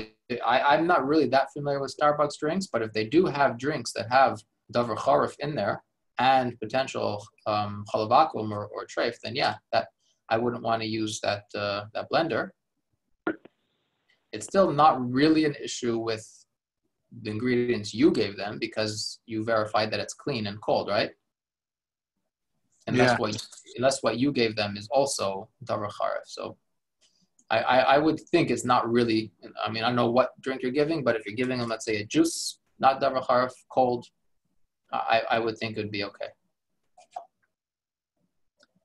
Dunkin' Donuts, I would say, is very similar issues to Starbucks. I don't know what Dunkin' Donuts serve, if they serve treif, but they for sure have the same issues of challah vacuum as Starbucks. What else do we have? Blending a cold drink in a non-dairy blender that we spoke about. Starbucks, okay. Ice machine in a hotel is not a problem. No one puts anything else in an ice machine besides water. If there's a recording, it shows recording, so I'm assuming someone's going to record it and post it somewhere. Can all frozen fruit be bought with an OU? Are they already checked? Okay, so frozen fruit does not need a hechsher, assuming you don't have a fruit that is a problem with talayim. So most frozen fruit is washed well. So unless you're talking about raspberries or blackberries or items that has a chazaka of being infested with talayim, you could buy frozen fruit with OU, or you could buy frozen fruit without a hechsher. Let's say blueberries. Blueberries, they're washed really well. You don't really have a problem of insects getting inside, and it's just frozen. The companies who make frozen fruit don't do anything else. If it's a fruit that needs to be checked, you're probably not going to find it with an OU. The OU is, if there's an OU on it, they're not checking each one, but they're relying on the washing system is good enough. So let's say strawberries. If you buy fresh strawberries, of course you have to check it. Frozen strawberries, they're washed well and they're brushed. So they have like a belt that it gets agitated with water. It goes through this brushing system and washed again. So because of the washing, if the hechsher who gave the hechsher checks, they would have determined that your average strawberry that makes it through does not have any talayim issues. So that's how they put a hechsher, but they're not checking every strawberry. Other frozen fruit like raspberries or blackberries, I don't think you'll find it with an OU because realistically it's too difficult to do it unless it's one of those from companies where they have mashkiach check each one, or they have a system for washing which they set up just to get rid of talayim, like a Bodek brand or something like that. So there's a question about koshering the hot water kettle in a hotel room if you have to worry if you use it within 24 hours. So first of all, Shulchan Aruch says stam kelim ein binyam. So it might not be practical to apply that in an industrial setting, but hotels are almost never 100% booked. And even if they are, not every person is using the kettle. So I would definitely be comfortable going on what Shulchan Aruch says, that your average keli is not ben yaimeh, and it for sure wasn't used the same day when you check in. And even if it was used, most probably only used for water. So I would not worry that someone put milk or some other ingredients in the hot water kettle within the past 24 hours before koshering. There's a question about fruit juice with artificial flavor. I'm not sure what you mean by that, but a fruit juice definitely needs a hechsher. And if it doesn't have a hechsher, I wouldn't use it. If it has a good hechsher, then the artificial flavor should not be a problem. The bigger problem is the natural flavors you have to worry about. And then if they're using a grape based flavor, you want to know what hechsher was on the grape and what kind of coolest they use. Raw strawberries do need to check for bugs. Crushed up strawberries. So blender, that's a good question. So let's say you're buying mixed berries, but you're not going to eat it as is. You want to make a smoothie. So you're not being mevatel the isser. You're not blending it just to get rid of the bugs, but you're only using it to make a blended smoothie, and that's how you're doing it. So if you're buying frozen vegetables, which most of the time they are clean, you might have some bugs in there, but most of the time it's fine. And then you're blending it because you're making a smoothie, then you don't have to worry because if there was an odd bug or two in there, it got crushed and now it's bottle. So a bug is only not bottle if it's whole, but because you're blending it, it's not going to be whole and it's bottle. This is only, of course, if you're making the smoothie, because that's what you want to do with it. If you're blending it in order to eat it and you're making some sort of fruit salad and it calls for raspberry, but because you're too lazy to check it, you're going to blend it, that's a problem. That's called mevatel isur lechatchila. For from Yud gives away kitchen appliance, can you use it? Yeah, so average person is chazak kashrus. Of course, that's assuming he keeps the same standards. So from Yud, who keeps Chav Yisrael, who's makbid on kashrus like you are, then you could assume his kitchen appliances are okay to use. Red Bull is a difficult question. I don't really want to comment publicly on it, but there's definitely reason to be machmer not to use Red Bull. The jams with blackberries and strawberries, so that's the same as a smoothie. So when they allow a company to make a jam with blackberry and strawberries, they're saying because they're not being mevatel the isser, and any bugs that would because they're part of the process, the way they make it is to grind it, and any bugs would get ground, then it's okay. Now a hechsher, if there's chunks, most Hechsheirim will not give a hechsher on jams that have big pieces of raspberry or blackberry, because then you know that it probably or might still have some whole bugs. But if they're going to be grinding it, then they're using that same idea that that's the process of making it, and any bugs are crushed, and now it is batel. How do you kosher a hot water machine hotel? So as I mentioned, if it's clean, you fill it up with water to the top. Make sure it boils. Sometimes you have to hold down the button until it actually boils over, because you want the hot water to touch the top. And then you empty it, rinse it with cold water, and then that's how you do hagala, and then it's okay.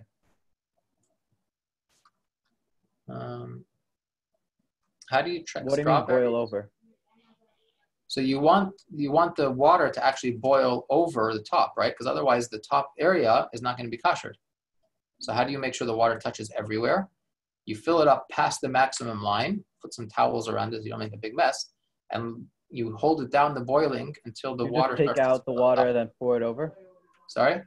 Can you just take out the water and pour it over? Pour it over what? Pour it over itself? Whatever place it didn't touch. Yeah, like take it out of the machine. If it's actively boiling, yes. Problem is, once you take it off, it's going to stop boiling, right? So unless you really boiled it a lot, maybe you'll have 10 seconds where it's still showing bubbles after you remove it. So that could be an option as well. Okay. So I don't know, I wasn't given a time limit, so I think we could stop here. I'm going to post my contact information. Whoever wants to call, text, email, please feel free. I'm just going to post it now. Please let me know if you see it or if you don't see it. I'm going to post my cell phone number. You could send me WhatsApp or text message. I'm also going to post my email address.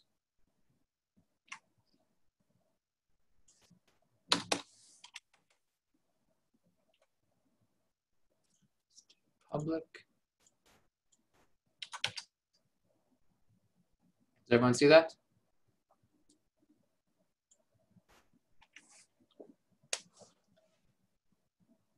Okay. Do we have any?